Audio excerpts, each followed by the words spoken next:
kemudian berupaya untuk menghentikan atau menyingkirkan saya dengan sebelum muktamar. Dan hal itu dilakukan dengan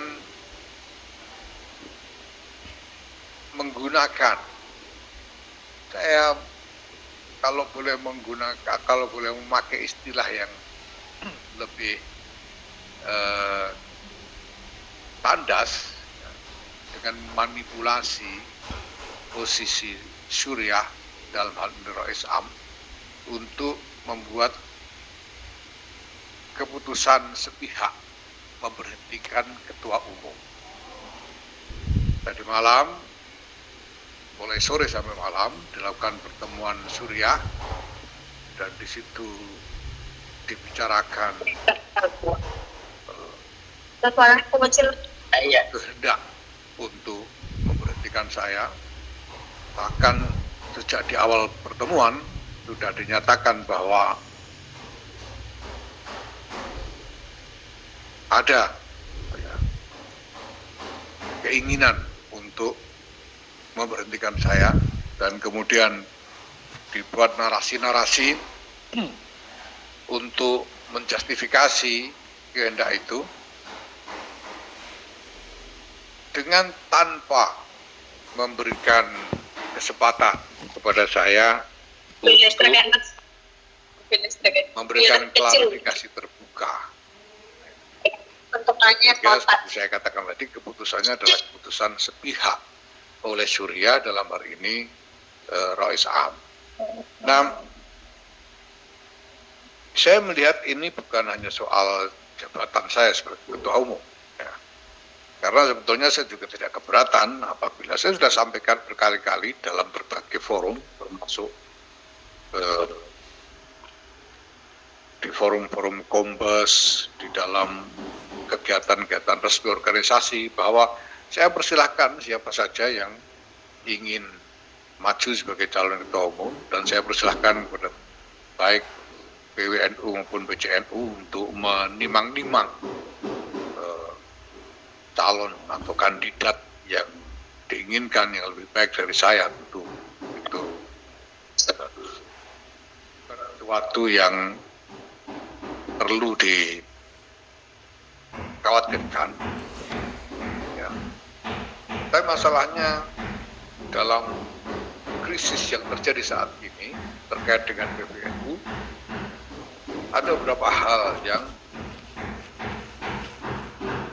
sangat berbahaya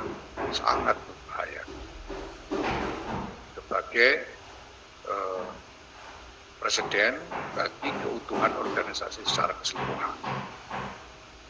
Yang pertama adalah soal mekanisme dan prosedur, bahwa upaya yang dilakukan untuk secara sepihak oleh Suriah dalam hal ini Rais Am memberhentikan saya tidak dilakukan dengan cara, dengan prosedur yang benar, yang objektif dan adil,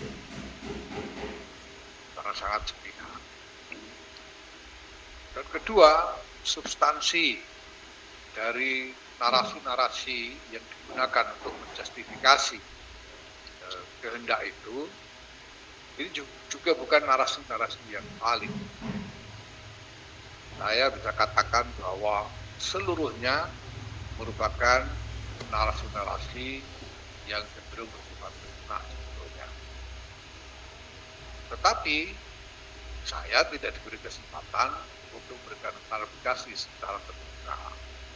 Padahal di dalam ADRT dan peraturan perkumpulan yang telah kita sepakati dan kita sahkan, seseorang bisa diberhentikan secara tidak hormat. Diberhentikan secara tidak hormat. Kalau berhenti secara hormat itu kalau mengundurkan diri dan lain-lain.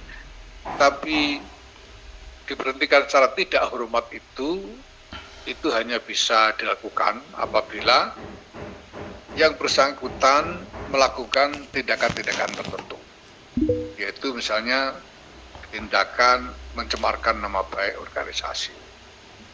melakukan tindak pidana, kemudian merugikan organisasi secara material, kemudian melakukan perlawanan hukum terhadap organisasi. So, ini tindakan-tindakan ini yang bisa dijadikan alasan untuk memberhentikan.